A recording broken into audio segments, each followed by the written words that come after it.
Do you want your sent messages to be saved automatically on Imo?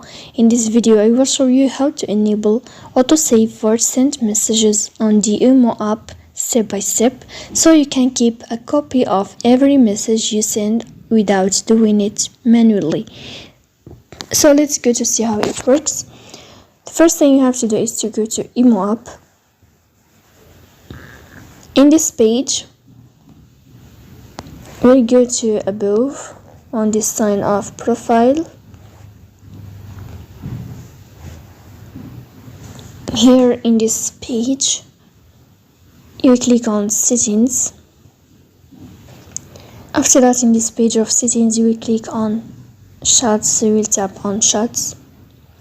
Then here in this list of chat settings, you will find autosave after send, and you will click here to enable this feature of autosave after send on Imo. So that's it. Don't forget to support us by like and subscribe. See you next time.